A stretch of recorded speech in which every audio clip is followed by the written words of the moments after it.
My name is Randy Howell, and you're listening to the Faith and Fishing Podcast.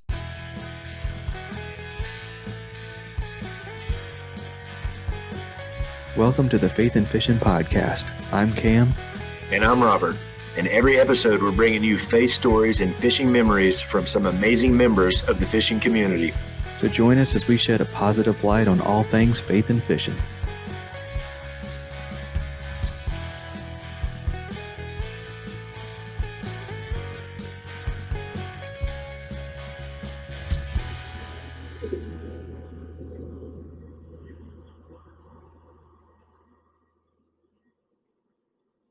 Hey y'all, welcome back to the Faith and Fishing Podcast. I'm Cam. Hey, and I'm Robert. And you may hear some sounds from the road this episode. Robert is traveling. We are decked out in Cashion gear, and we are in for a fantastic episode. Robert, how are you doing, brother? Doing good, man. Had to make a quick trip to the beach, so I'm riding back. So hopefully we'll stay good. And I believe that Robert is saying that hopefully his connection will stay good. And the irony is that is not appearing to happen. So Robert is frozen at the moment, but he will be back shortly. But yeah, so we have had a very interesting past little while. I apologize that we did not get an episode out last week.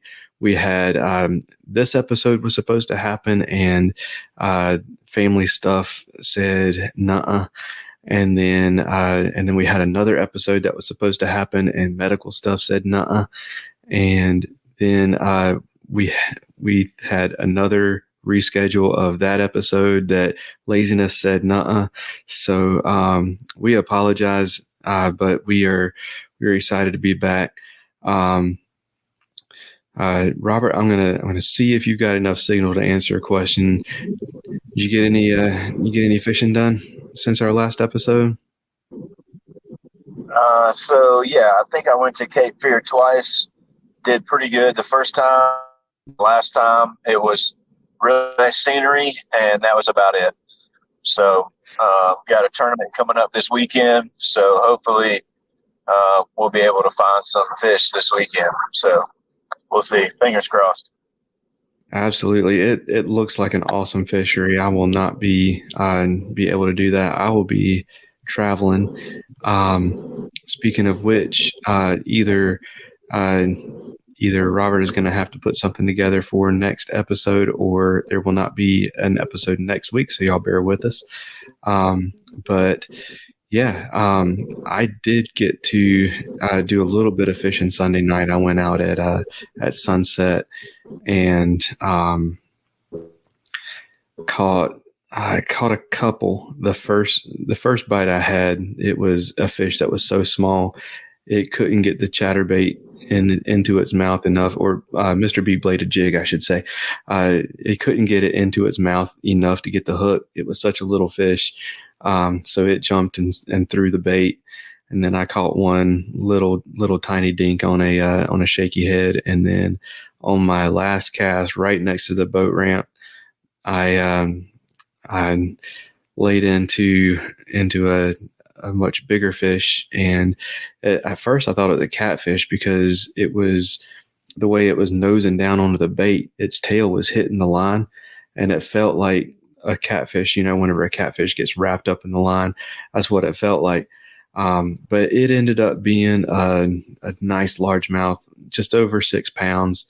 And I'm going to have to go back and really study pictures from my PB because I am convinced that it is the same fish that I caught in February that was right at 7 pounds. So I'm going to have to go back and really study that and see it, because it really looks like it might be the same one, which that is interesting. I mean, it's not a huge lake, and I mean, I think it might be 250 yards from where I caught the other one. So, I'm sorry, go ahead. No, I was going to say it would be interesting if that's the same one. Yeah, absolutely. And it it was right there in front of a couple on the picnic table, just kind of watching with their mouth open. Um, our guest tonight will be happy to know that that both fish that I caught came on the rod that I just switched out from Cashion for warranty. So it works. It does what it's supposed to. Um, yeah, got it on that shaky head rod, and just on a trick worm on a shaky head. You know, that dog day of summer favorite, and it produced. We're slowly converting you over to a finesse fisherman. I'll say this: I've always been a little bit of a finesse fisherman from the bank. It's just whenever I get in a kayak that I'm like, I don't want to deal with it. But I mean, they were not biting anything else. So there was that one that might have been 6 inches that bit that bladed jig, but every other interest that I got was on the shaky head. I will say I don't think they make the color anymore, but it's my favorite trick worm color, the gooseberry. If y'all can find that, gobble them up. It's like it's black with this. I don't know what to call it. It's like almost a metallic purple on it. It's a fantastic murky and muddy watercolor for the trick worm. So, but yeah, we are still running that giveaway on the last episode. So y'all make sure you go and comment on those on that one, because so far the only comments I have are from a sponsor, from you, Robert, and from the guest. So those are the only stickers I'm sending out, and I think you and sponsor should be exempt from the giveaway. So we'll see what happens. But y'all make sure you go listen to that episode. Go comment on those announcements from a couple weeks ago. But yeah, that's enough of this intro. Let's dive into the meat of this episode and get our guests introduced. Sounds good. Few things ruin your day on the water as bad as losing gear. But with the retrieval devices for fishing rods, action cams, bow fishing bows, and more from Save Your Outdoors, you don't have to let dropping your stuff ruin your day, because you can get it back. The pressure-sensitive filter keeps water from rain and quick dips in the water out, but it lets water in when your gear goes overboard to release a float attached to your gear by 60 feet of line so you can get it back. Go to SaveYourOutdoors.com to learn more and try some for yourself, and use promo code FNFP15 to save 15% on your order. That's SaveYourOutdoors.com and promo code FNFP15.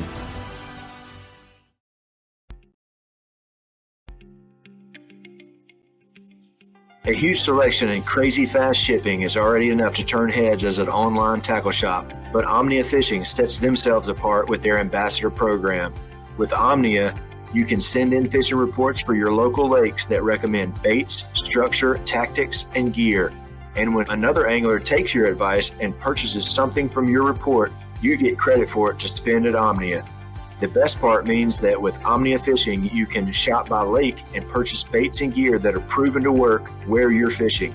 To get started, go to omniafishing.com and use promo code FNF15 to save 15% on your first order.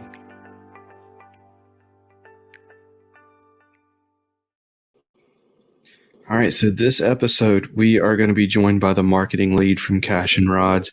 I met her whenever we did the masterclass for inshore fishing, and she came up to me and she said that you look so familiar, and I was like, yeah, you do too. And it took us a little bit, but we realized we're both on the Carolina Waters pro staff, and that was where we recognized each other from.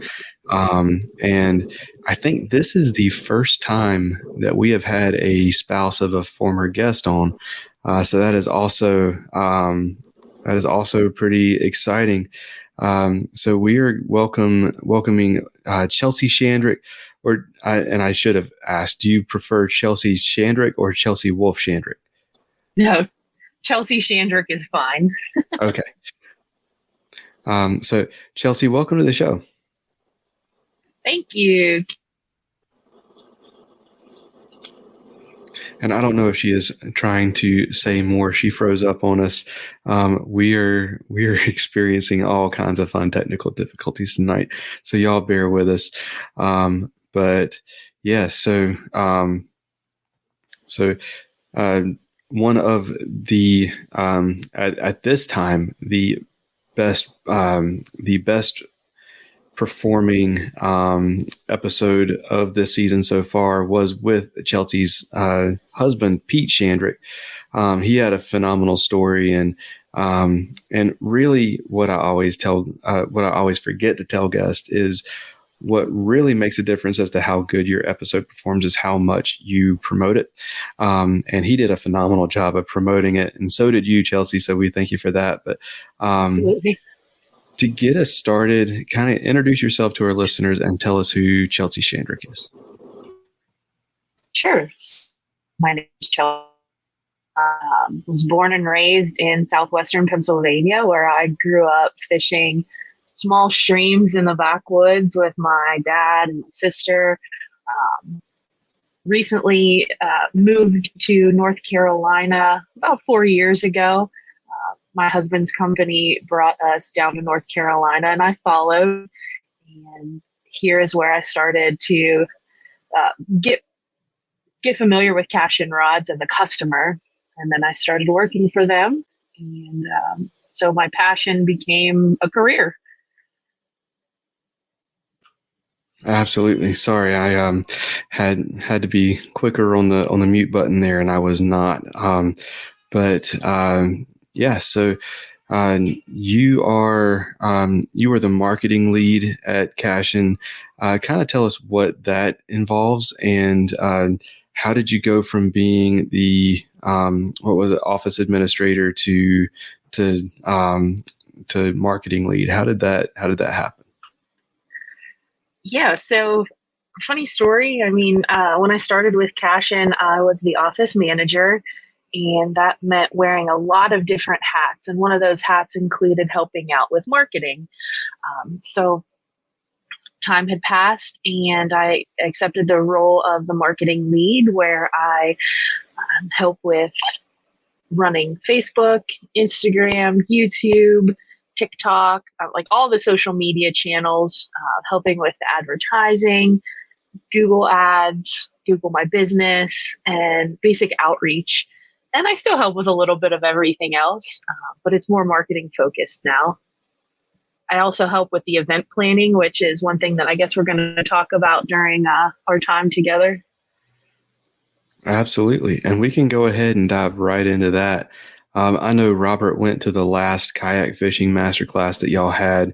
I went to the inshore masterclass that you had. So what is coming up that we need to be talking about? Yeah, absolutely. So the second annual Cashion Kayak Masterclass is coming up on September 30th. It's a Saturday. It's going to be from 12 to 3. We're going to provide a meal, facility tours, and of course, instruction from 3 of our pro anglers, Casey Reed, Jody Queen, and Corey Dreyer. We're going to have a ton of huge giveaways with some companies we're partnering with, like Z-Man, Dakota Lithium, Yak Attack, One Cast. So it's going to be a really big day. And a lot of those folks are going to be there representing their companies as well. So you can talk to the different representatives that will be there from those companies, and as well as Cashion, obviously. So yeah, highly recommend it. Even if you're not a kayak angler, the education that you're going to get from those guys, you can't put a price on it. They're so knowledgeable. So whether you're fishing from a bank, from a boat, or obviously a kayak, I highly recommend the day. It's just a great experience, a great event, and it's going to be at a wonderful facility. You get to take a tour of Cashion, see where the rods are made, get to meet some of the team members, and enjoy some fellowship along the way. Yeah, that is I will second that. I went to it last year, and I was really already sold on Cashion rods.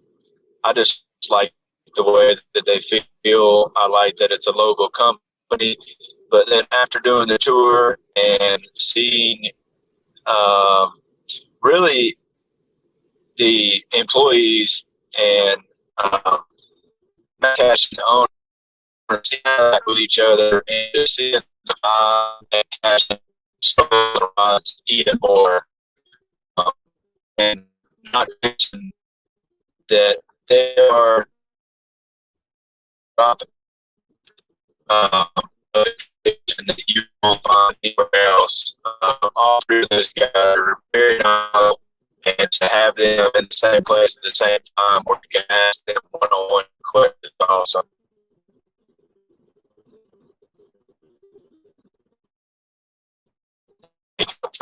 So,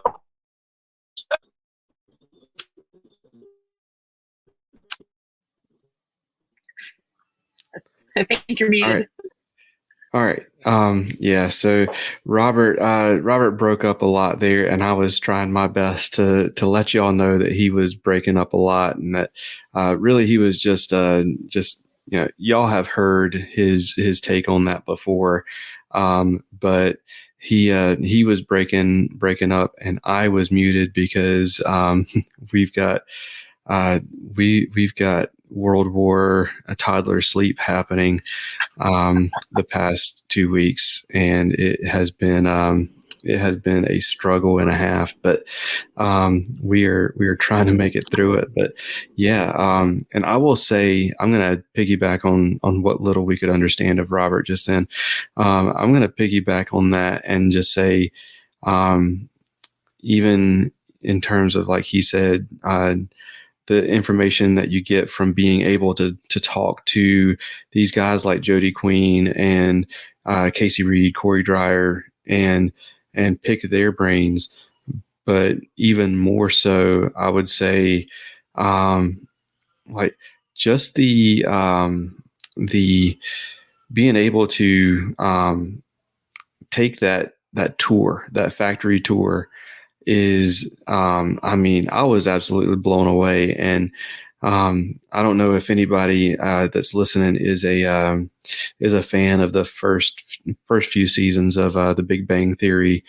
But whenever they went to the comic book shop, and he said the comic book owner told the guy that the new Hellboy is going to blow your mind, and he said, "Don't tell me that. Now I'm going in pre-blown." Well, I was going in, and he said, the new such and such is going to blow your socks off. Good luck putting them back on. Well, I was going in with my socks already off, and I still ended up with my socks blown off. But yeah, it's definitely something that you want to check out if you're local or close enough to make the drive or whatever. I'll let Chelsea talk more about pricing and stuff, but I mean, it's only $40. I mean, and that gets you a phenomenal meal. And I mean, for the inshore one, I mean, those seminars, I was late and I still got enough information out of it to very much make it worth it for me. So, but yeah, I'll let Chelsea talk more about what all you get from that $40 and all that good stuff.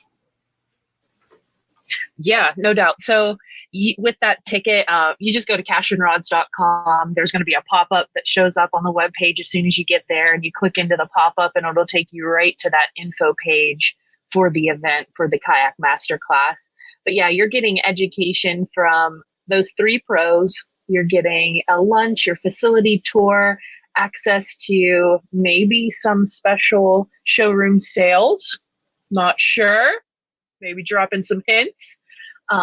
And you'll also obviously get that one-on-one time with the anglers, which is super. I remember picking Jody's brain about reading the water, just little nuggets of information that you get from that. And of course, access to the giveaways with the partners that we've partnered up with.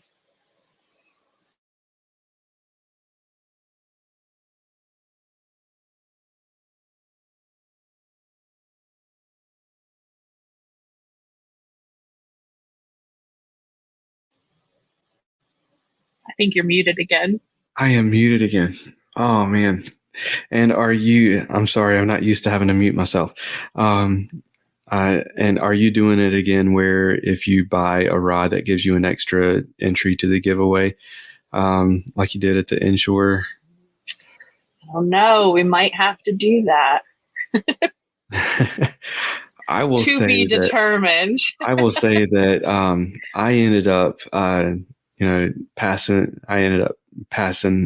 up the extra entries to that. Yeah. And I ended up winning, but someone who definitely wants to hang on to them, it could end up benefiting you. No doubt. All right, so Chelsea, let's dive into kind of your fishing background as well. So, what was it that got you into fishing? Who was it that got you into fishing, and how did that transition into the passion that you have now? Sure. So it's all kudos to my dad. My dad wanted all boys, and he got all girls. He got 3 girls, and he taught us all how to hunt and fish. And I think that he was pretty darn proud of those 3 girls. So I have very vivid memories of fishing the banks of different streams in Pennsylvania, on the western side of the state, northern. We have a camp up there, and have a lot of fond memories of bank fishing with my dad, with the Barbie pole, casting in, hoping that you catch a trout. But then it kind of developed from there. I would go with him all the time. And then there would be times where, he'd send me in the woods by myself. Hey, go have fun, go do your thing, be back before it gets dark.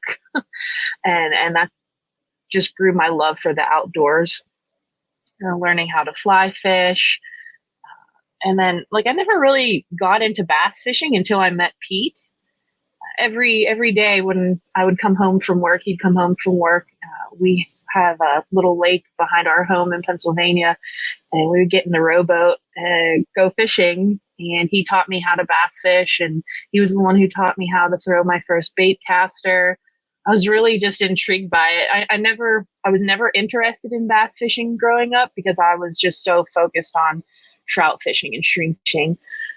I always thought bass fishing was nerdy.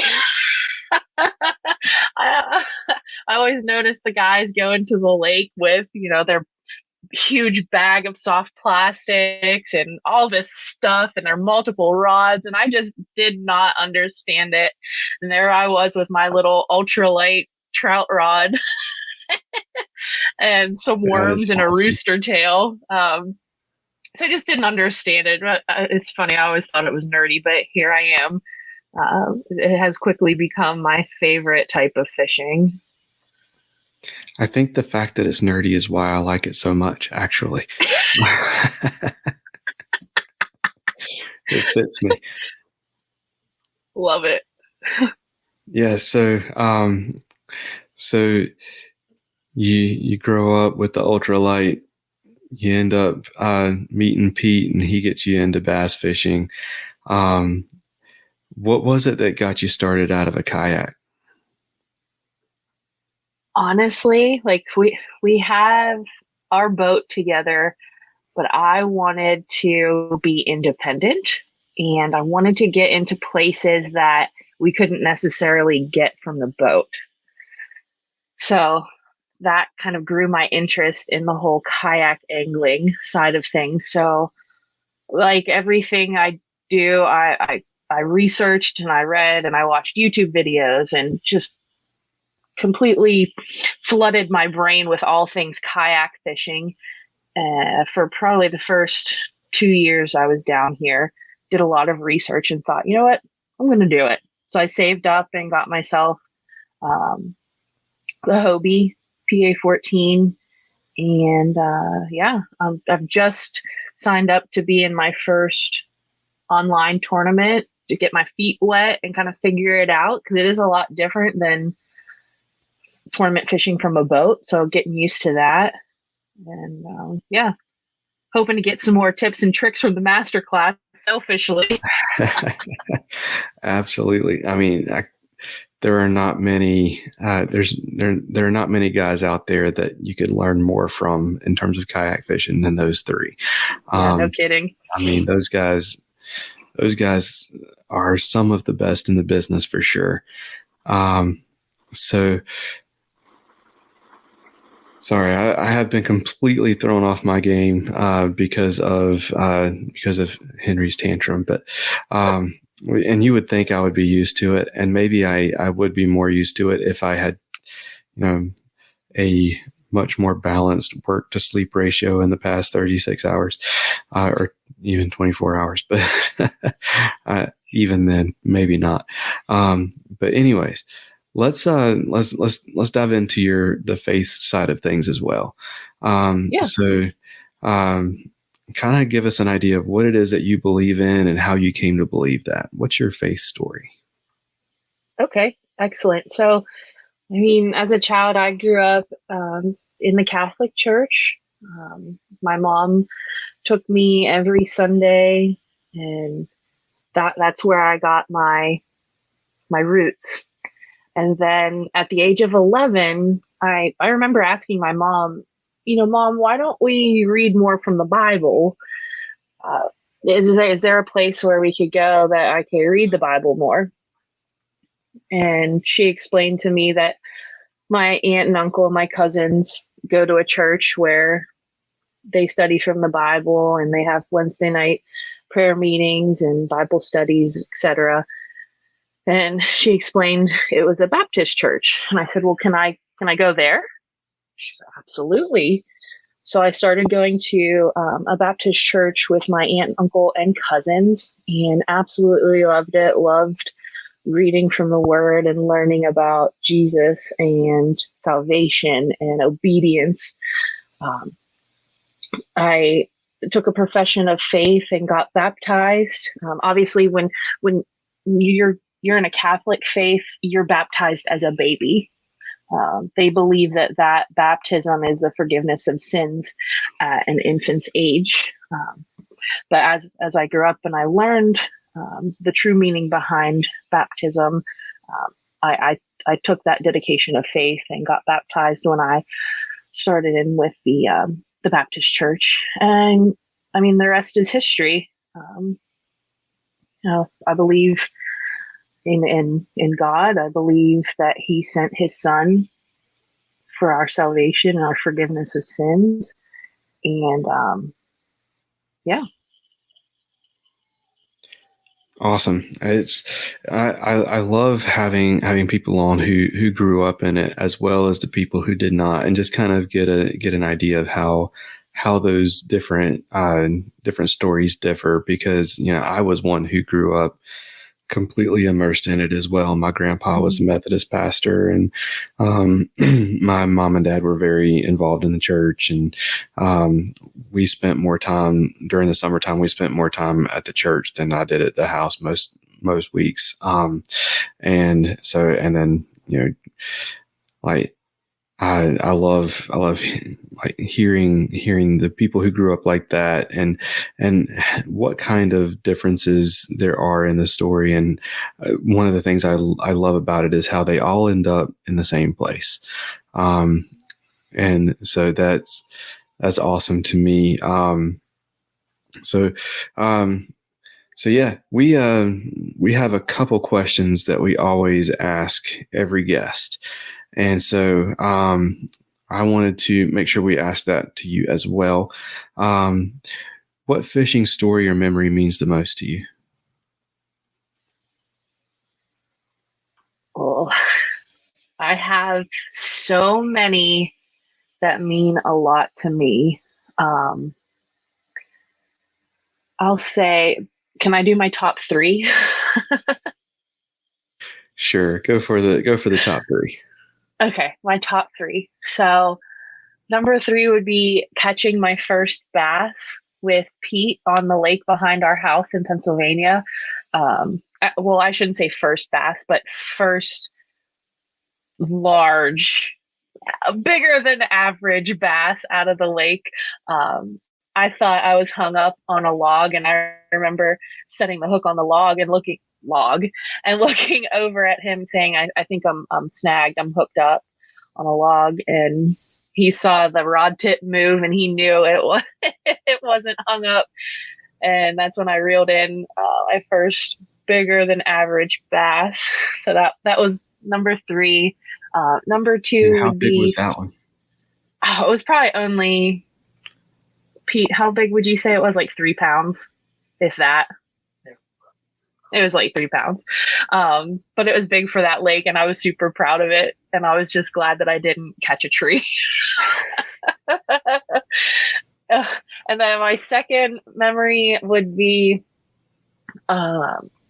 fishing the Platte River with Pete and my brother-in-law, Jim. We were fly fishing for brown trout and rainbow trout. And catching my first Wyoming brown trout on a fly, stripping streamers off the bank from a drift boat. And then my number one memory would be, of course, fishing with my dad at our camp in Cameron County and just being there for opening day of trout, me, him, my little sister, on the bank, in the woods, just the three of us, super quiet and just pulling in trout after trout after trout. I just will always remember days like that. Absolutely. It sounds like an awesome county. Just going off a name alone, that's the only thing I've got to go off of. But so I didn't realize that you kind of had a background in fly fishing. So I want to know, what was the transition like going from fly fishing to bass fishing? You made the comment that bass fishing was nerdy. And you came from fly fishing. So I'm really curious to see how. Yeah, you caught me. So I will say I'm not the typical fly fisherman where like I'm fully immersed in it. I know how to do it. I enjoy doing it. My transition from fly fishing to bass fishing, I think it's got differences but similarities at the same time. But really transitioning over to bass fishing, learning how to use a bait caster, because it was completely foreign to me. Yeah. But you still sort of read the water in the same way. You pay attention to the weather, the wind, the temperature, you name it. You're still paying attention to all those key things, but the gear is so different in how you use it. Yeah, for sure. Do you still fly fish some? Occasionally, yes. Have you dabbled into fly fishing for bass yet? No, but I want to. As a matter of fact, we were down on the river here a couple of weeks ago, and we saw a couple fly fishing for bass on the river, and I was like, you know what? I think I want to do it. I'm going to do that. Absolutely. I have not dabbled into fly fishing yet.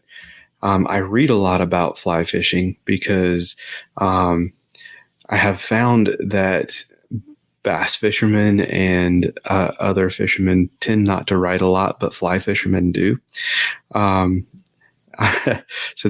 I love to read, and I love to read, memoirs and essays on fishing, and fly fishermen write probably 95% of all fishing books. And then I would say 4 out of those 5% are saltwater fishing. And then you have like 1% of all fishing books are bass fishing. And then probably, 60, 70% of those books are the how-to books, not the like memoirs and essays that That's I right. enjoy.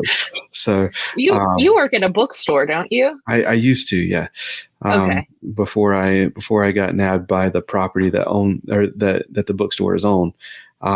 So I still get to see the bookstore a lot, and I still visit a lot, but I'm not working for them anymore. But yeah, I was there for 4.5 years, and I have fallen in love with a lot of really, really good writers.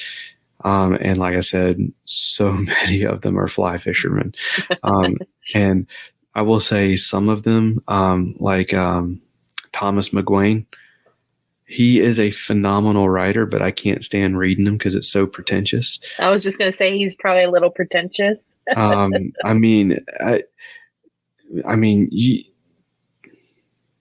I gave up 3 paragraphs in because I was 3 paragraphs in and spent more time in the thesaurus than I did in the book he wrote. So, he's very proud of his vocabulary and he likes to show it off. He likes to flash it.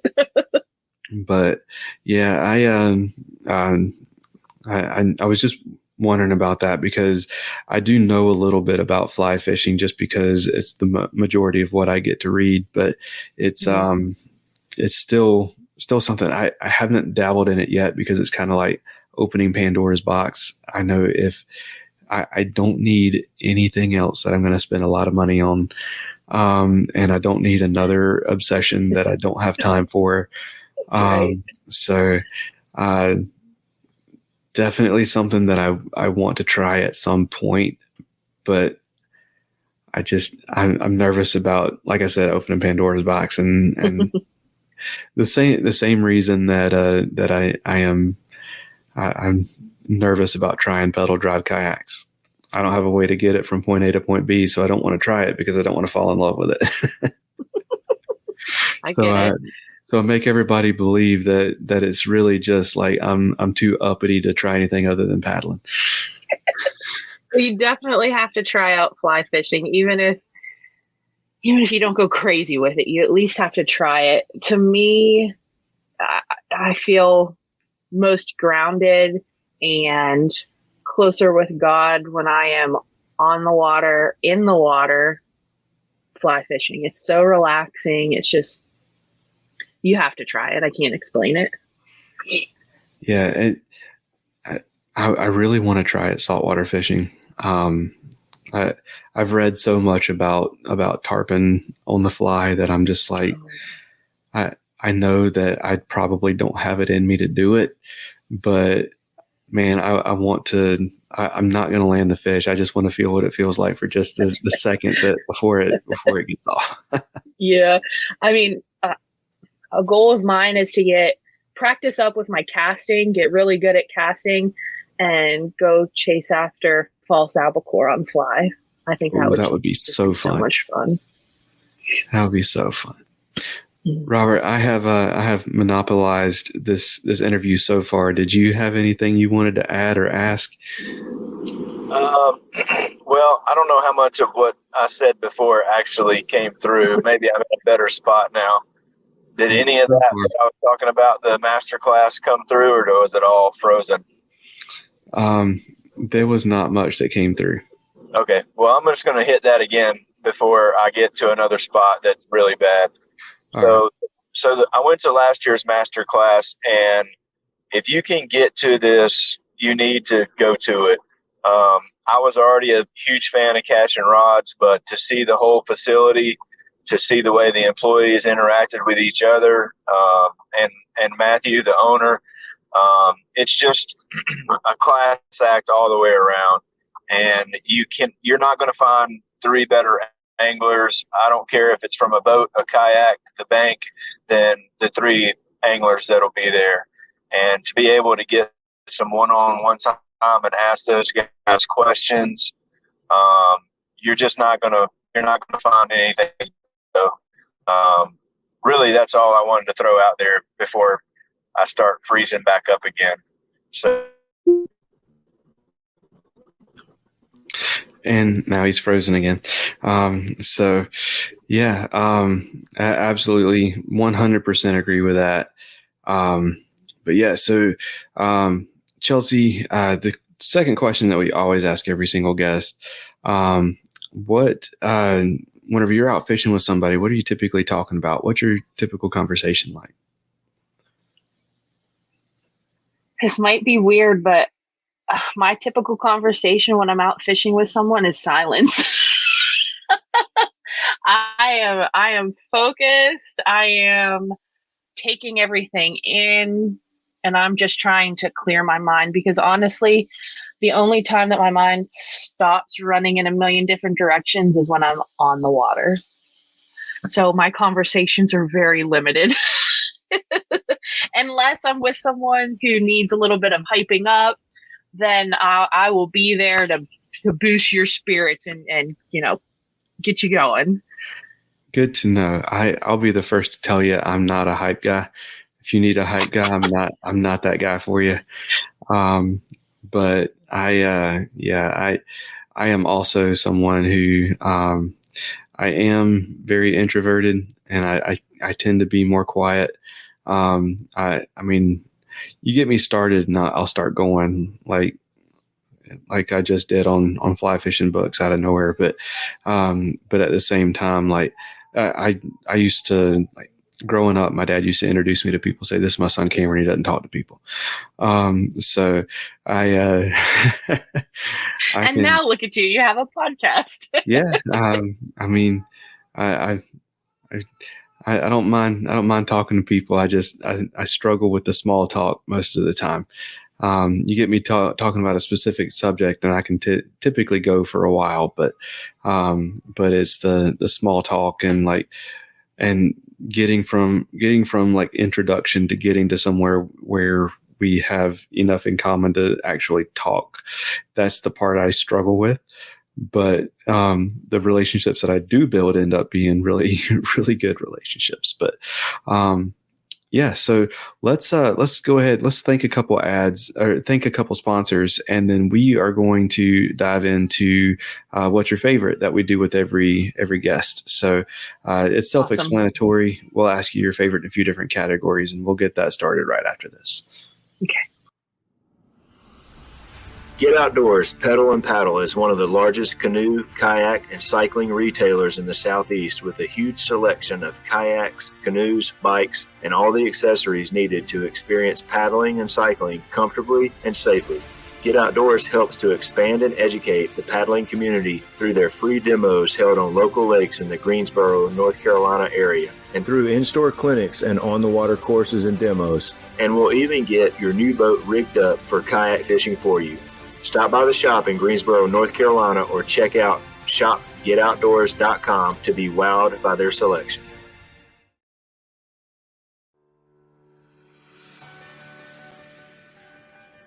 If a fly rod is your weapon of choice, check out Atollas.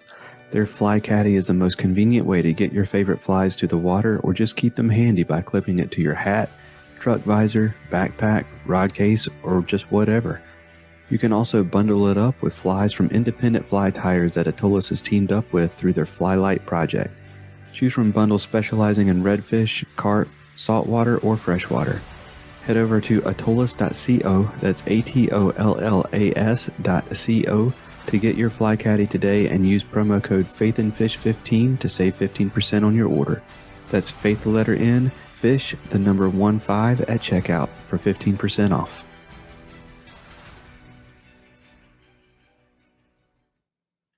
All right, so Robert, give me a thumbs up if you think that we can alternate on this. Give me a thumbs down if you need me to.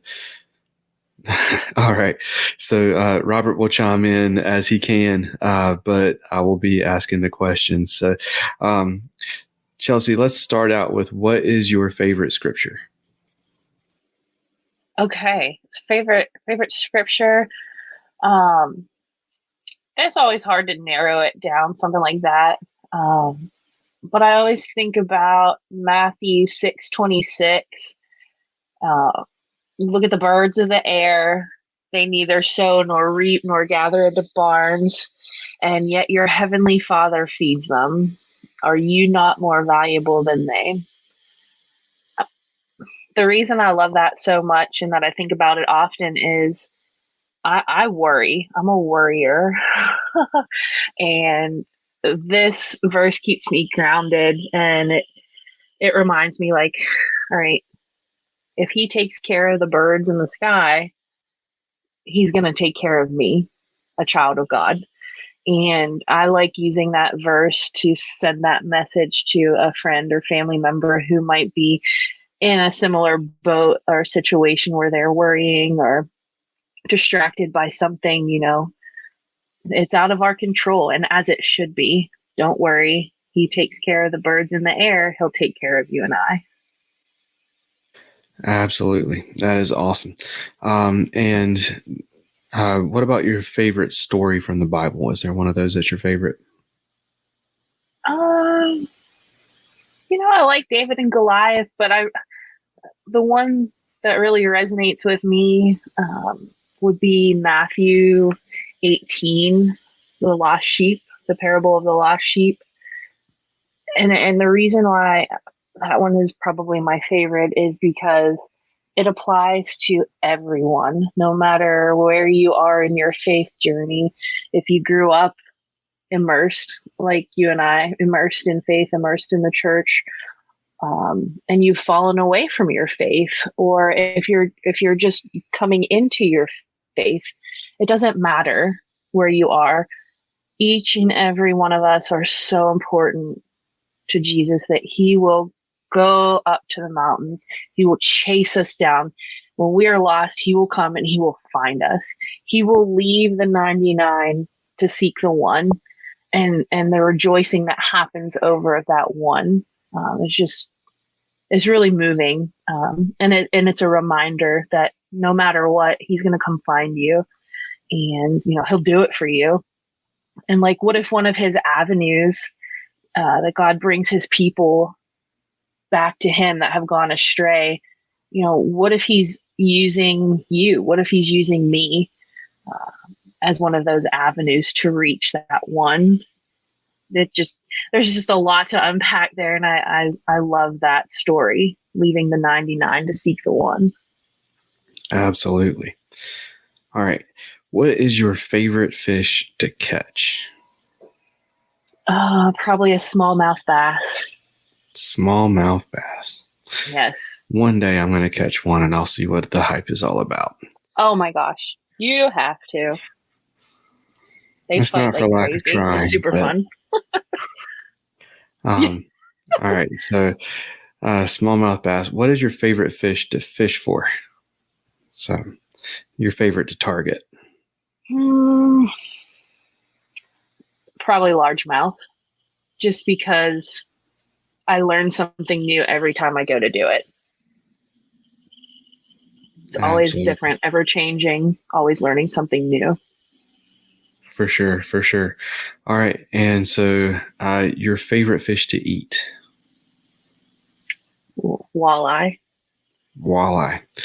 See, that's one of the things about living in the South. Like, I grew up, or I not grew up, but I spent most of my life near the coast of North Carolina. So, like, I have had all different kinds of saltwater fish. If we're talking about coastal fish, dolphin, like mahi, definitely. For sure. Oh, so good. But everyone that I've had on the podcast that is from anywhere close to the Great Lakes, it's walleye. And I'm like, man, I've got to try walleye whenever I get up there so I would love to give that a shot at some point. Just to see how it compares to the freshwater fish that I grew up eating, like the shell cracker and the crappie and bluegill and all that. So, there is absolutely nothing wrong with a crappie sandwich or shell cracker or anything like that. My mom used to do shell cracker and shake and bake. Not at all. And it was, there you go. It was great. What the heck did we use? Shore lunch. It's kind of like shake and bake, but that was always our go-to. Same idea. Absolutely. All right. So now that we're hungry, what is your favorite fishing snack? all of them. Ask anyone. I always bring a lunchbox full of snacks. This is going to sound so funny. And everybody who knows me will laugh when they hear me say this. I love pickled quail eggs.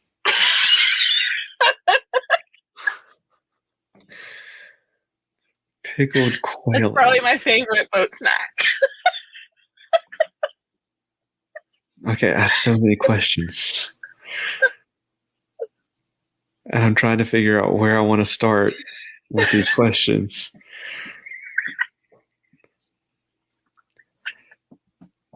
So do you you throw a couple in a Ziploc bag, or do you bring like a jar of them? And they're usually in a jar. And is that something that you have to eat with something else, or is it just you? Oh no, down the hatch. Like candy. Oh yeah, that's how. On the go. Because I know quail eggs are really little, but pickled quail eggs, that is an absolute first on the podcast. I noticed that you registered for the master class, so I'm going to bring you a jar to try when you're there. Okay. Yeah, this question gets a lot of duplicate answers. You know, a lot of beef jerky, a lot of PB&J. Surprisingly enough, a lot of bananas, a lot of fruit in general. But that's the first. That is absolutely the most unique answer I've ever gotten. I'll take it. I'll wear that badge of honor. Pickled quail eggs. I'll have to. I'm gonna have to figure out a way to incorporate that into some merch or something.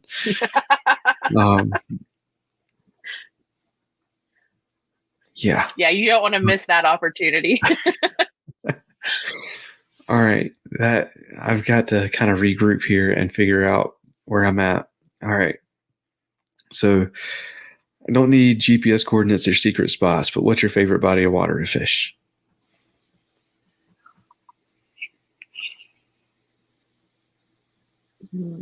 For bass, I would say Jordan Lake because it humbles you. And there's also the biggest bass I've ever seen in there. So you can have your worst day there and you can have your absolute best day there. So I would say Jordan Lake in North Carolina. And then if I was in Pennsylvania, there's the small stream behind our camp. That's our little honey hole. For sure. All right. Your favorite lure to throw?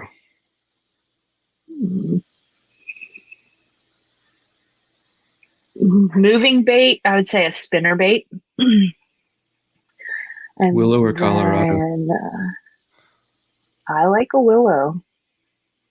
And then if I'm trying to power fish, I like to flip a creature bait. Okay. Do you have a favorite creature bait that you're willing to disclose? D-bomb. Yeah, I'll 100% get behind you on that. I do love the missile bait D-bomb and the super bug color. It doesn't get better than that. I love the super bug color because it doesn't matter where I'm fishing. Like it's the perfect color for it. Yep. Yep. I agree.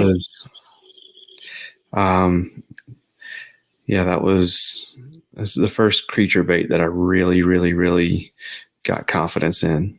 I mean, other than a brush hog, but yeah. All right, let's see.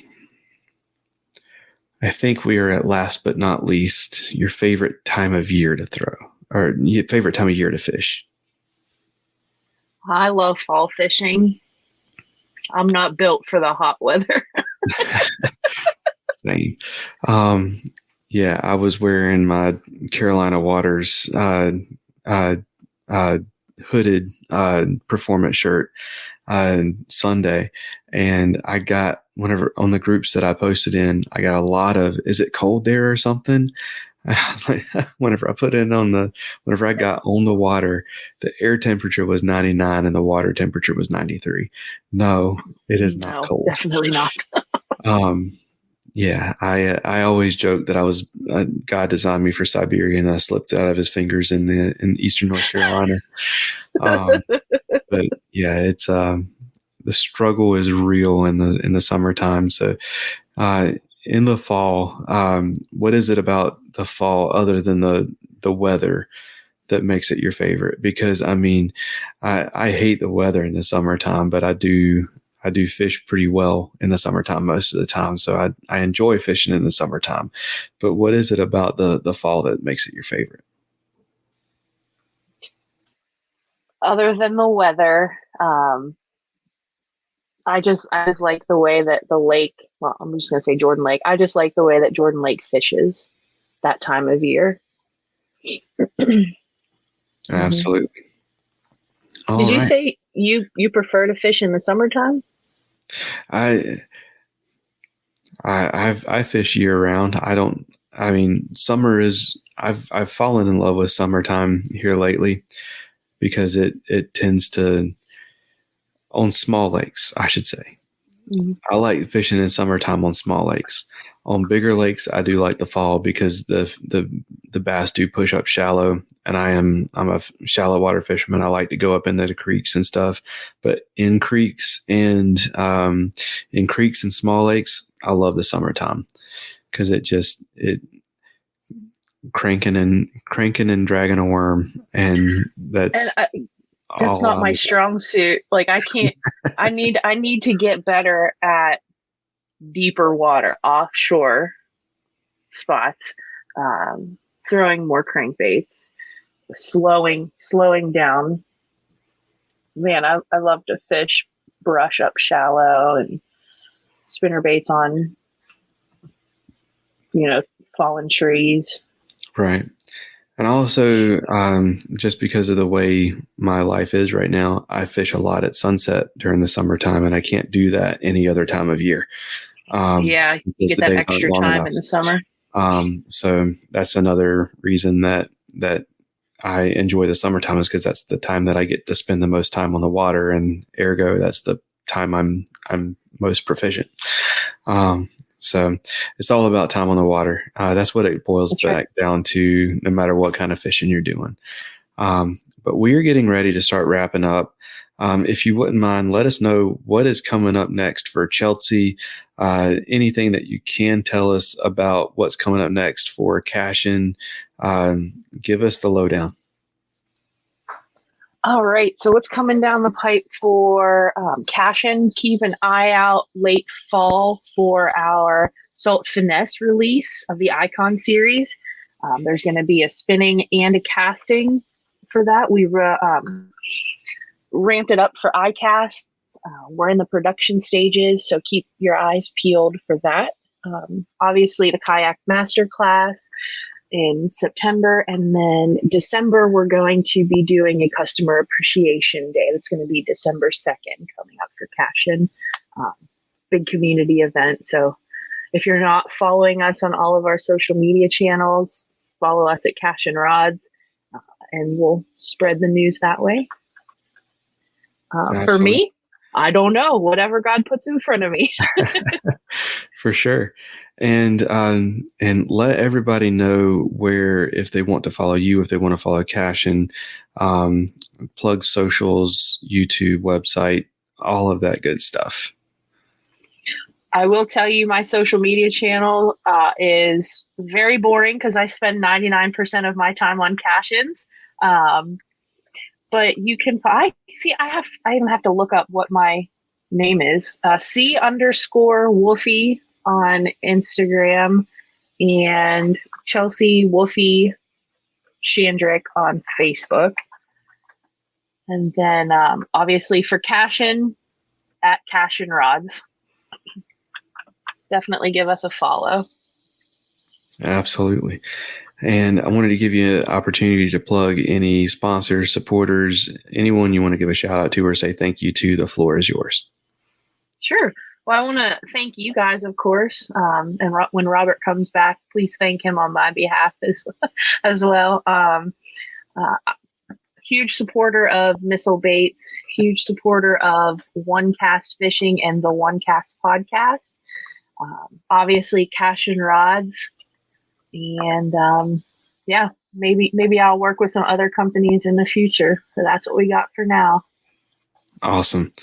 Well, Chelsea, thank you so much for coming on the show. I am sorry that you came on one that was just so chaotic and all over the place.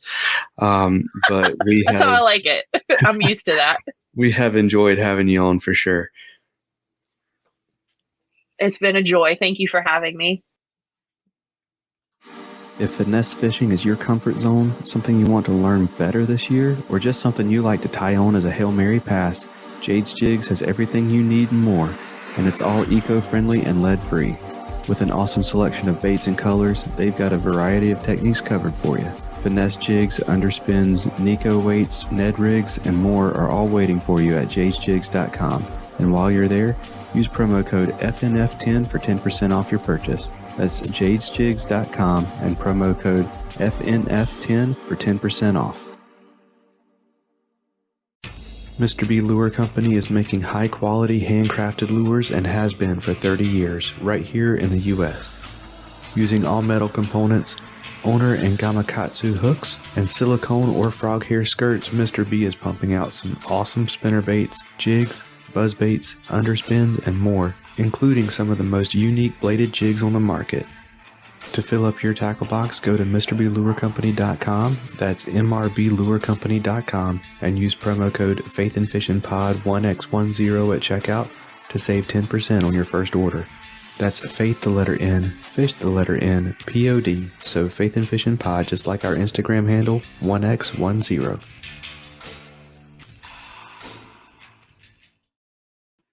Another huge thank you to Chelsea for coming on the show, sharing her story with us, and kind of geeking out over some stuff and enjoying talking about Cashion rods. If you want to follow Cashion rods, I'll definitely encourage that, and I will leave links in the show notes as well as Chelsea's stuff, and I'll even throw in Pete's stuff as well. We'll put that in the show notes, so make sure you go check that out. So we are going to kind of wrap this one up. Robert has had to step out. He's going through an area with very little signal on his journey back from the coast, but we're going to go ahead and we're going to pray and close this one out. So God, thank you so much for this podcast and for giving us the opportunity to just kind of share you with the fishing community and give anglers from all over the place and all different walks of life an opportunity to share what it is they believe in and to give you an opportunity to put on a show in the fishing community. Pray that you continue to put on a show in Chelsea's life and through her and her ministry with Cashion rods, and pray that you continue to bless Cashion and Chelsea and her family. And thank you for what she brings to this community. Thank you for what she means to so many people, and for the way that you are working in and through her. God, it's in Jesus' name we pray. Amen. All right, that's going to do it for this episode, y'all. Y'all take care, and God bless. Thank you for listening to the Faith and Fishing podcast.